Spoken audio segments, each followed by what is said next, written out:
Cabinet భేటీలో పలు కీలక నిర్ణయాలు తీసుకున్నట్లు మంత్రి పార్థసారథి మీడియాకు వెల్లడించారు. ప్రధానంగా రాజధాని అమరావతికి చట్టబద్ధత కల్పించే అంశంపై కేబినెట్ చారిత్రాత్మక తీర్మానం చేసినట్లు మంత్రి వెల్లడించారు. రాష్ట్ర ప్రజలకు భారీ ఊరటనిస్తూ 2025-26 ఆర్థిక సంవత్సరానికి సంబంధించి ఆస్తి పన్ను బకాయిలపై వడ్డీని మాఫీ చేస్తున్నట్లు మంత్రి ప్రకటించారు. అలాగే న్యాయ వ్యవస్థను బలోపేతం చేసే దిశగా రాష్ట్ర వ్యాప్తంగా కొత్తగా 96 జూనియర్, సీనియర్ సివిల్ జడ్జి కోర్టుల ఏర్పాటుకు కేబినెట్ గ్రీన్ సిగ్నల్ ఇచ్చింది.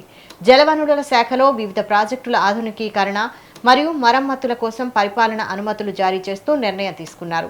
వడ్డెర సంఘాలకు ప్రాధాన్యత క్రమంలో ఖనిజ లీజుల కేటాయింపులపై సుదీర్ఘంగా చర్చించారు.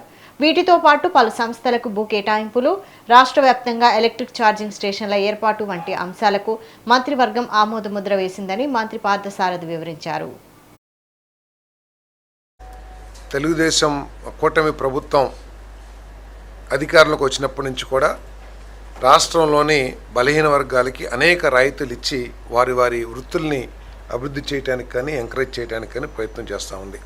దాంట్లో భాగంగానే నాయ బ్రాహ్మణులకి 10,000 నుంచి గౌరవ వేతనాన్ని 25,000కు పెంచడం కానివ్వండి, మత్స్యకారులకి వేట నిషేధిత సమయంలో 10,000 నుంచి 20,000 పెంచడం కానివ్వండి, మరి నాయ బ్రాహ్మణులకి షాప్ పెట్టుకుంటే 200 యూనిట్లు ఫ్రీగా, మరి పద్మశాలులకి హ్యాండ్లూమ్ అయితే 200 యూనిట్లు, పవర్లూమ్ అయితే 500 యూనిట్లు, మరి గౌడ సోదరులకి వైన్ షాప్స్లో బార్స్లో 10% రిజర్వేషన్.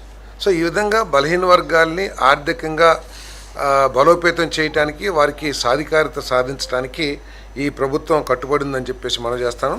అదే ఎన్నికల్లో ఇచ్చిన హామీ మేరకు మరి ఈరోజు వారికి 15% క్వారీలని రిజర్వ్